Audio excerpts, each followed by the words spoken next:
Assalamualaikum warahmatullahi wabarakatuh. Selamat pagi, selamat siang, selamat sore, selamat malam. Berjumpa kembali dari Wong Tegal, dari Wong Acakadut, dari Wong Kacobalo ya, dari Wong. Yang penting ketemu lagi, berjumpa lagi kembali sama Mas Bro Tegal. Yang penting kita joget ya, yang penting kita berbicara real apa adanya, bukan nipu-nipu Anda. Paling tidak mencerdaskan teman-teman kita sebangsa setanah air ya, anak-anak muda ngkongkong ya, cing-cing yang doyan kripto yang seneng berhayal ya, yang suka main scalping, yang suka main adu nasib di kripto, pokoknya yang suka main catur di kripto, yang mana mencari adu keberuntungan di kripto. Makanya akan saya kasih penjelasan yang sebetul-betulnya, sebenar-benarnya mengenai kripto itu sebetulnya apa sih, kripto itu bagaimana sih, kripto itu model investasi apa sih, volatile, naik turun, jot-jotan. Kenapa yang semalam main lepret, kenapa yang pasang up down semalam meledak semua, jeblok semua, plus mampus semua ya. Yang mana lepret itu boleh-boleh aja, hak Anda ya, terserah Anda, uang punya Anda, yang rugi juga Anda, bukan Mas Bro ya. Mas Bro cuma mengingatkan orang baru, orang pemula yang belum tahu lepret, saya sarankan untuk investasi koin-koin yang cakep, yang mantep di CMC, top CMC itu maksud Mas Bro ya. Jadi silakan Anda mau lepret mau apa, karena udah pinter, udah orang-orang lama bangkotan, Mas Bro akan membantu orang-orang yang baru masuk kripto supaya ngerti lor kidul wetan kulon, ujungnya itu supaya tahu. Jadi dalam bermain kripto, kalau udah cerdas, sudah pinter, paling tidak ya mengurangi daripada sangkut, seperti itu ya. Berjumpa lagi sama Mas Bro ya, mudah-mudahan dalam kondisi sehat walafiat tanpa kurang suatu apapun ya. Dan yang belum subscribe di subscribe, yang sudah saya ucapkan banyak terima kasih tentunya ya. Hari ini di samping nanti technical analisis yang jot-jotan gak karuan naik turun ya, seperti itu ya. Jadi akan saya masih seputar news. Memang ini lagi rame berita-berita, supaya untuk menambah wawasan kita, pandangan kita, dan supaya di dalam bermain kripto itu kuncinya satu, kesabaran ya. Yang mana orang-orang yang bermain saham maupun kripto, setelah Mas Bro berdiskusi dengan pakar-pakar, itu kuncinya hanya satu ya. Kegagalan dalam bermain kripto itu hanya satu, ataupun saham itu hanya satu. Ini camkan baik-baik ya. Jadi nggak ngerti titiknya beli dan titiknya jual. Ketika orang pada jual, Anda masuk, itu karena apa? Belum tahu aturan main di kripto, belum tahu siklusnya kripto. Sama juga dengan di saham, yang mana orang pada bonyok, pada bangkrut, itu karena nggak tahu posisi masuk dan posisi jual ya. Di saat Anda sudah masuknya tepat, sudah profit 1, 2, 3 kali lipat, Anda dengarkan orang lain katanya nanti biar jadi jutawan 50 kali lipat, 1000 kali lipat, itu Anda dididik serakah. Akhirnya duluan di TP Mbah Paus, Anda kebagiannya tulangnya, kan gitu. Makanya banyak orang nangis di pojokan, tinggal tulang doang, dagingnya sudah dimakan Mbah Gengser. Udah gak ada lagi ya Mbah Gengser ya. Jadi seperti itu ya. Udah cukup saya rasa untuk dobrotnya ini yang ngalor ngidul nggak jelas, tapi kan intinya ya mengedukasi yang bener ya, seperti itu ya. Jadi saya akan memberikan news ya. Setelah periode penantian yang panjang, kayak mau kawinan aja yang panjang ya. Catatan rapat Federal Reserve ya, FOMC meeting, kepiting ya, meeting ya, Juni telah dirilis. Catatan ini bisa berdampak pada suku bunga dan hasil Triasuri ini ada asunya segala ya, yang merupakan faktor penting dalam permainan kripto global. Paham nggak? Paham nggak Mardia? Kalau nggak paham ya tinggalkan kripto. Dalam kejutan besar, Fed memilih untuk menghentikan peningkatan suku bunga selama 10 pertemuan. Wow, istilahnya dijedah ya, halkis halkis ya. Ini mengguncang pasar saham sebagai pasar yang didorong oleh sentimen dan spekulasi keputusan Fed secara tidak langsung namun signifikan mempengaruhi nilai kripto. Dilansir dari The News Crypto, Komite Pasar Terbuka Federal FOMC sangat memperhatikan kondisi pasar tenaga kerja yang terkenal ketat. Pasar tenaga kerja yang kuat biasanya memperkuat dolar yang bisa pada gilirannya menekan harga kripto. Selain itu, proyeksi masa depan menunjukkan peningkatan dalam suku bunga federal. Jika kenaikan suku bunga ini terjadi, kripto bisa mengganggu pasar kripto ya. CPI AS di luar dugaan, harga Bitcoin naik. Akankah The Fed menahan kenaikan suku bunga? Ya, kita lihat aja nanti permainannya, yang mana 1 tahun lagi menjelang next bulan. Kita jangan mengikuti apa yang diobrolkan mereka, dijebrotkan mereka. Yang penting ikuti apa yang dia lakukan. Dia masuk, kita masuk. Dia TP, kita TP. Ngekor aja ngekor ya, naik aja kuda ya. Kalau dia tuh kita ibaratkan bukan paus. Kalau paus kan di laut, bagaimana kita mau menangkap paus di laut? Mau naik paus, makanya sangkut melulu. Kita ganti pausnya, ganti kuda, kita naik kuda gitu ya. Kudanya siapa? Si paus, kita naiki si paus. Artinya kalau paus masuk, kita masuk. Paus mundur, kita mundur. Jangan kita paus masuk kita nggak masuk ya, kita keinjek-injek dong. Begitu apa namanya, kudanya ya lari, kita nggak ikut lari. Ya, kita ketembak duluan ya. Pertumbuhan ekonomi dan dampaknya pada kripto sangat mantap. Anggota FOMC mengharapkan pertumbuhan PDB 1% untuk 2023. Trajektori ekonomi positif ini bisa membangkitkan kembali kepercayaan dalam investasi berisiko termasuk kripto. Waduh, positif bro. Kita beli Bitcoin bro, mantap bro ya. Selain itu, inflasi terus menjadi fokus utama dalam diskusi Fed dengan proyeksi revisi sebesar 3,9% untuk inflasi inti.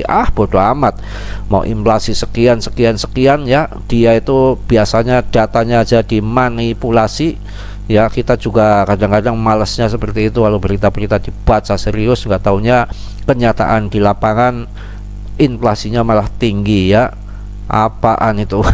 Dalam skenario ini ya kan, skenario lagi, Bitcoin dan kripto lainnya sering muncul sebagai lindung nilai terhadap inflasi. Waduh, ini kalau udah mainnya kripto udah dikatakan melindungi daripada inflasi, ya udah semua berbondong-bondong masuk kripto ya, pasti kita naik kuda terbang ke depan. Nggak mungkin nggak. Sabar aja ya yang lagi sangkut-sangkut ya. Nanti untuk Shiba saya jelaskan, kayaknya mau diangkat naik dikit yang barangkali sangkut supaya nanti kejeput ya.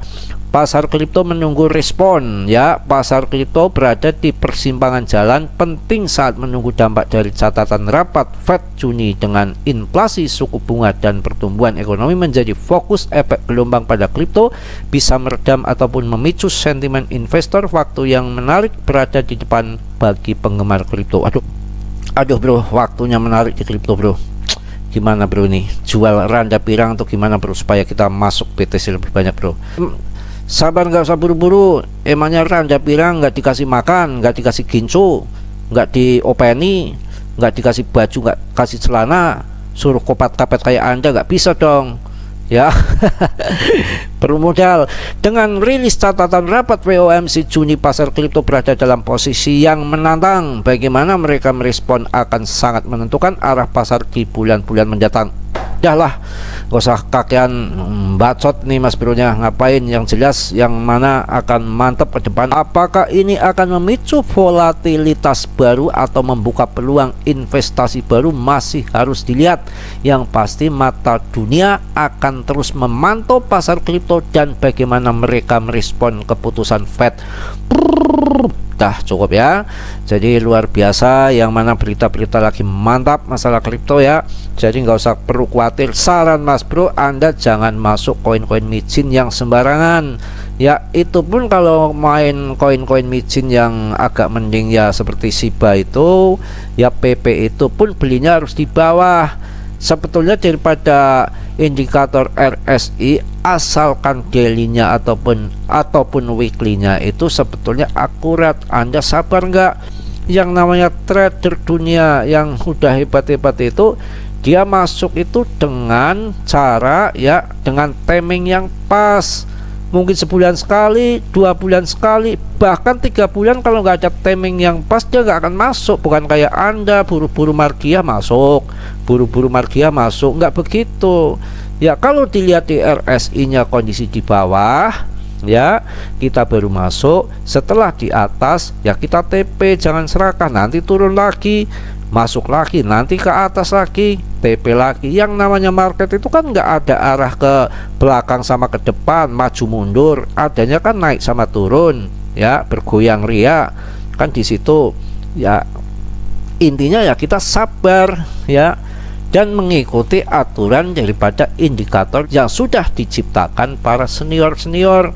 Kita tinggal ngikuti aja susah ya. Kalau memang indikator sebanyak itu Anda ikuti satu aja, diikuti yang benar. Waktunya kapan masuk, waktunya kapan menjual, udah jelas. naik turun, ada support, ada resisten. Gampang kalau ngomong ya Mas Bro ya, gampang. Cuma ngomong, yang susah itu menjalankannya, kesabarannya, nunggu waktu 3 bulan baru di bawah. Ketika kemarin bear market tahun 2021, ternyata ya tahun 2022 akhir tahun itu baru di bottom. Kan ketahuan sabarnya berapa bulan, setahunan baru masuk. Tapi kan sekarang jual, yang kemarin masuk di bottom sekarang sudah untung. Ya memang seperti itu. Ngapain buru-buru kalau Anda menjemput sangkut ya, maaf ya, bukan ngomel-ngomel, mendidik yang benar ya. Sekarang saya akan sedikit melihat berita Shiba, karena juga ada yang suka Shiba ya. Bukan berarti Mas Bro membahas koin micin, tapi ada news di Shiba dan banyak sekali yang sangkut di Shiba sudah tidak punya harapan. Makanya Mas Bro akan memberikan sedikit harapan, bukan harapan palsu, untuk yang mereka yang sudah sangkut. Kalau yang belum masuk ya, daripada masuk Shiba ya masuknya top CMC yang bagus-bagus. Di situ ada Cardano, ada BTC, ada BNB, kan banyak. Yang murah PP ada kan banyak. Ngapain beli yang mahal, pilih yang murah. Yang mahal ada, pilih yang murah. Itu kalau beli apa itu ya, beli makanan, ada rupa ada harga. Kalau barang murah ya barang busuk, kalau barang mahal ya barang emas. Kayak ini nih, gambar ini BTC ini. Jadi ada barang ada rupa kan gitu. Dan marginnya itu sama. Anda masuk uang 10 juta di BTC, ketika naik 5% ya Anda marginnya ya 5% itu dari modal Anda. Ketika Anda masuk di altcoin uang 100 juta ya marginnya seperti itu sama, malah banyak turunnya daripada naiknya ya margia. Aduh ya, pokoknya nggak apa-apa ya, kita sambil bercanda ya. Yang penting kan serius Mas Bro untuk mengedukasinya. Coba kita masuk ke bagian Shiba Inu. Satoshi Kusuma, pengembang utama Shiba Inu SHIB, baru-baru ini mengumumkan Shiba Pendance. Shiba Pendance apa itu? Shiba Pendance, dancer apa? DAI, sebuah tonggak penting bagi komunitas Shiba Inu. Dalam sebuah postingan blog, Kusuma menekankan pentingnya desentralisasi dan kebutuhan untuk membebaskan diri dari cengkraman sistem terpusat yang telah lama mendominasi masyarakat. Alah, yang namanya promosi itu ya macam-macam. Kalau yang enggak yang desentralisasi ya BTC, ETH aja masih dikontrol. Maaf aja ya, ETH itu kan masih dikontrol. Kalau umpamanya ETH nggak ada paus, harganya mampus. Bagi orang cerdas, orang pinter, orang yang hati-hati tingkat 1 level 1 itu pilihnya BTC yang nggak ada, ya namanya dikontrol. Ya kalau ETH masih dikontrol artinya apa? Ya sama aja dengan Cardano. Bukan saya berarti mengajak Cardano.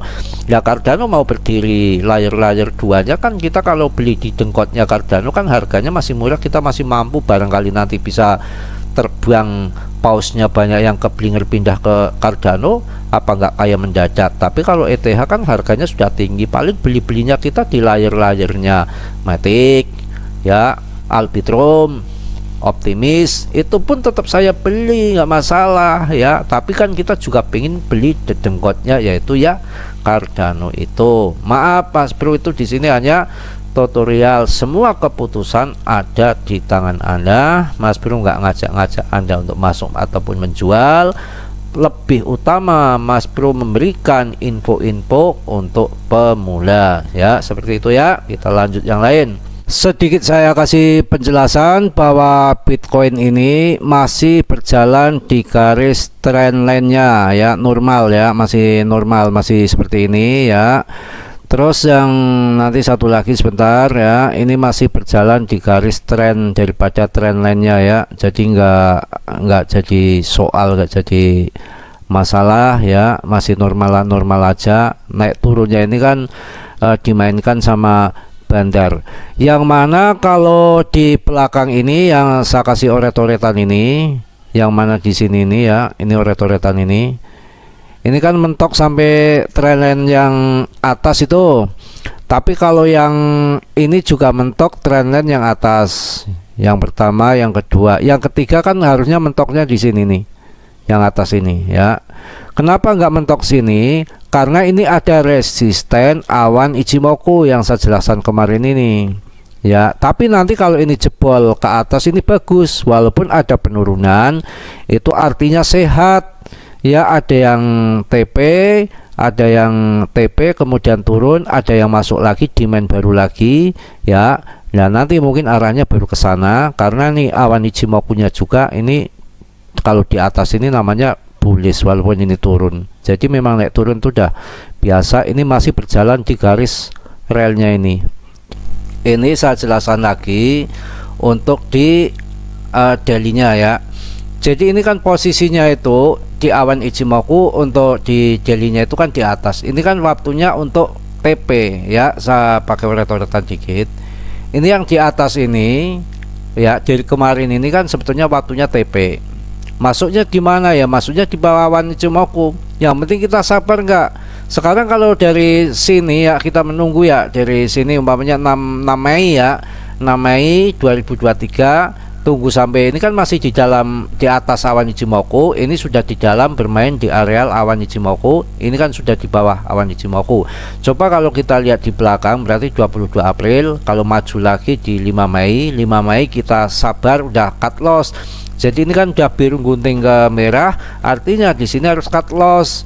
Ya sebetulnya saya bolak-balik ngomong Ichimoku ini, kalau birunya gunting ke merah ini, kalau Anda ingat ya, kalau birunya gunting ke merah ini waktunya CL. Ini di sini tuh CL. Ya, ini menyilang CL. Ya, setelah CL dari 30 April coba kita hitung sampai di bawah awan Ichimoku ya, candle ini sampai 14 Juni ya. Kita ulangi ya, dari kita CL di sini ya, dari April ya sampai Juni ya, itu kan kita sabar menunggu waktu sampai Juni ini ya. Ya baru kita masuk ya. Setelah masuk di sini kok ini di bawah, kemudian kok mantul ke atas ya, ini waktunya TP ya.